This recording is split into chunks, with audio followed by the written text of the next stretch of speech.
நாடாளுமன்ற தேர்தலை முன்னிட்டு அதிமுக தேர்தல் அறிக்கை தயாரிக்கும் குழுவினர் மண்டல வாரியாக சென்று பொதுமக்களின் கருத்துக்களை கேட்க வேண்டும் என அதிமுக பொதுச் செயலாளர் அறிவுறுத்தியுள்ளார். தேர்தல் அறிக்கை தயாரிக்கும் குழுவினரின் மண்டல வாரியான சுற்றுப்பயண விவரம் வெளியிடப்பட்டுள்ளது.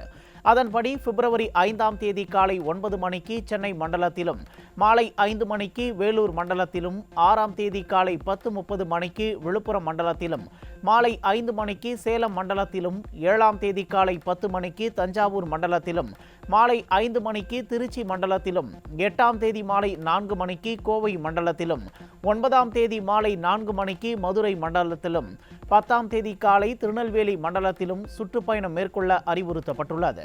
தேர்தல் அறிக்கை குழுவினர் வரும்போது மண்டலத்திற்கு உட்பட்ட மாவட்ட கழக செயலாளர்களும் நிர்வாகிகளும் அந்தந்த மாவட்டங்களில் உள்ள விவசாயிகள், விவசாய தொழிலாளர்கள், நெசவாளர்கள், மோட்டார் தொழிலாளர்கள், மீனவர்கள், அரசு அலுவலர்கள், ஆசிரியர்கள், அமைப்பு சாரா தொழிலாளர்கள், பொதுநல சங்கங்கள், அமைப்புகள், மகளிர், மாணவர்கள், தொழில் முதலீட்டாளர்கள், சிறு குறு தொழில் முதலீட்டாளர்கள், பொதுநலன் சார்ந்த அமைப்புகள் உட்பட அனைத்து தரப்பு மக்களிடமும் நாடாளுமன்ற உறுப்பினர் மற்றும் மத்திய அரசிடம் இருந்து அவர்களின் தேவைகள், எதிர்பார்ப்புகள் எவை எவை என்று நேரடியாக அமைப்புகளின் பிரதிநிதிகளை அழைத்து வந்தோ அல்லது அவர்களிடம் தரவுகளை பெற்று வந்தோ குழுவினரிடம் ஒப்படைக்குமாறு அதிமுக பொதுச் செயலாளர் எடப்பாடி கே. பழனிசாமி அறிவுறுத்தியுள்ளார்.